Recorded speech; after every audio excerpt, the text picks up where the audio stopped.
Hello there YouTube, I'm Wheelchair21 and on today's rolling review we'll be looking at Mini-Pla Kyutama Gattai Volume 4, Series 4, Gigant Houou, which is Houou Soldier's signature mecha, which when combined with freaking Kyuranger becomes Kyutamajin. Now, the front of the box obviously shows the freaking 6 individual pieces that comprise this Mini-Pla set, as well as gives us a nice look of the suit for Houou Soldier, his Mini-Pla Kyutama.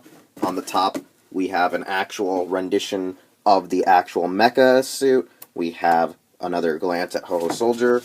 We have the 3 individual forms, satellite. We have the rocket ship and base. And then we have on the back all 4 previous volumes. In Volume 1, we just had Kyuranger. In Volume 2, we got the other 4 Kyutamas, but they're kind of saying, hey, you can also get it in Volume 3, where we had a reissue of Sasori. Then we have our freaking, Gigante. Now, when you have all of them together, you get your freaking Kyutamajin, which is one hefty combination, nevertheless, but we'll get to that a little bit later in the review. Now, here we have all the parts assembled, painted, and decorated to look like it's supposed to. And first off, let's look at the goddamn Kyutama. Unlike all the previous other versions of our Mini-Pla Kyutama, Houou Soldiers features quite a bit of glitter in the overall shell and casing. It still has the same ruby red design as regular Shishi Kyutama for Shishi Red, but there's just a little bit of, as you can see, some glitter and sparkles in there. It's just, a little bit more fabulous, a little bit more shiny, and just a little bit more badass. Obviously, it's still the basic Kyutama design, so there's not much to go into. Now, for our freaking satellite, it's pretty hefty due to the fact that you have the solar, fans, the solar shields, the gliders that help it kind of move around and propel itself. You have its swords built into it when it becomes freaking Gigante Houou, and it looks pretty empty. It's a weird kind of satellite, but it looks really nice with the golds, the silvers, and the metallic stickers, because that's what I kind of went for. Now, if anyone's wondering what metallic blue I used, it was Tamiya. Now, this is the actual replacement head when it becomes Kyutamajin, which we'll see a little bit later in the review. But overall, the way that it actually will go on to our rocket is it slides on and it connects a little bit later on. So, the rocket itself, really glorious, really awesome. You plug in your Kyutama like every other freaking mecha you need to do. You freaking pilot it, and you freaking crash it into a monster to kill it, which is actually really freaking awesome. And it comes with this awesome base, which becomes the legs to Kyutamajin. It's kind of just dull, hollow, and kind of just bulky, pretty standard, if I may say so, but, it gets the job done. Where most of the entire mecha is right here, it's a glorious spaceship. I really do love it. It gives me a kind of reminiscent vibe of the SY3 from Destroy All Monsters, but, that's a Toho vehicle, this is a Toei vehicle, but, maybe it's supposed to be a bit of a homage to the SY3 rocket from Destroy All Monsters, one of the greatest Godzilla films of all freaking time. But, honestly, I like it. It's cool, it's great, and it's awesome. So, like I was saying, the way to combine it is you just pull apart its legs, pull out this little injection piece, or this little cod piece to complete the rocket in its full form, and now take your satellite and just slide it on top and plug it in, which is a little bit of a pain in the ass.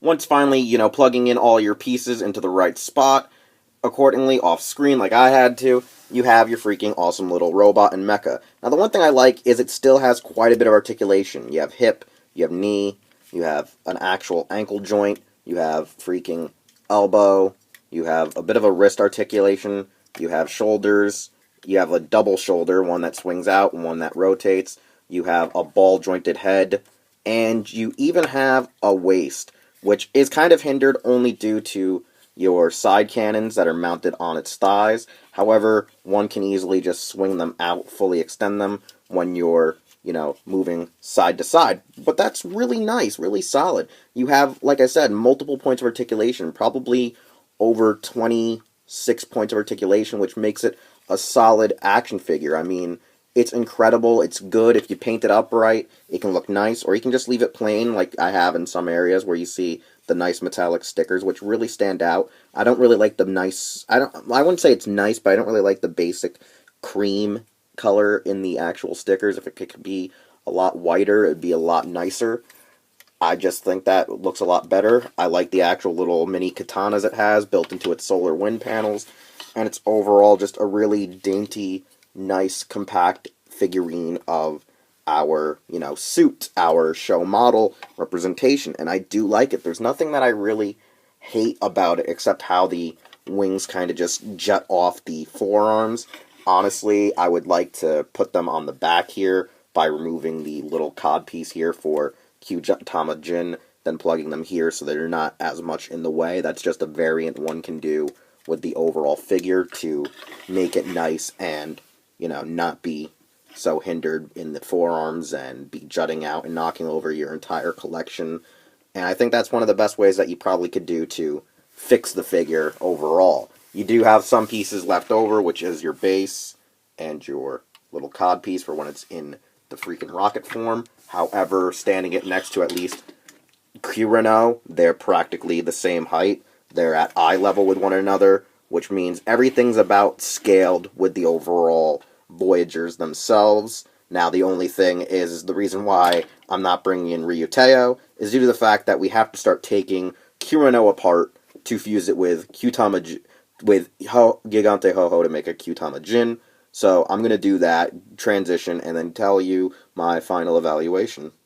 Assembling Kyutamajin is a bit of a chore, but it ends up being one hell of an awesome product once you put it all together. The Mini-Pla version retains quite a lot of articulation from the individual releases of Kyuranger and Gigant Houou, and I really do enjoy that it does have this wide range of articulation. Now, first off, I do know fans hate the fact that this form has no actual hands. However, there are cool elements and abilities where you can take a Kyutama and plug it into the actual thrusters to give it, 4 hands. You could put whatever combination you want on either thruster to create your own crazy new multi-Voyager fusion. However, one thing I noticed that I think Visible Ninja did not lament in his review is that the freaking Kyutamajin retains quite a bit of articulation. You have the shoulders from the freaking Shishi Voyager. You get a bit of elbow joints. They're a little bit hindered only due to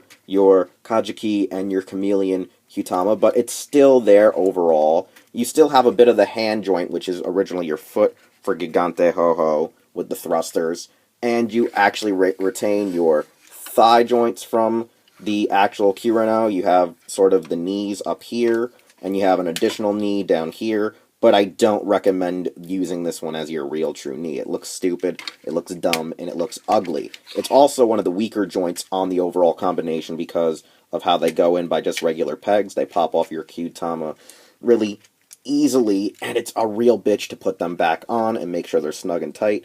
And you also have a bit of an ankle joint when you dislodge the base and separate it into the feet for this form, which is probably the best part about it, is that you have so many points of articulation. This is one of the few grand like combinations that you have in the series that still maintains quite a bit of articulation rather than losing it as you grow into your, almost final form, since we still haven't even gotten our final mecha. And the fact that it also has a bit of a freaking waist swivel is really nice, and the fact that its head kind of moves is still good.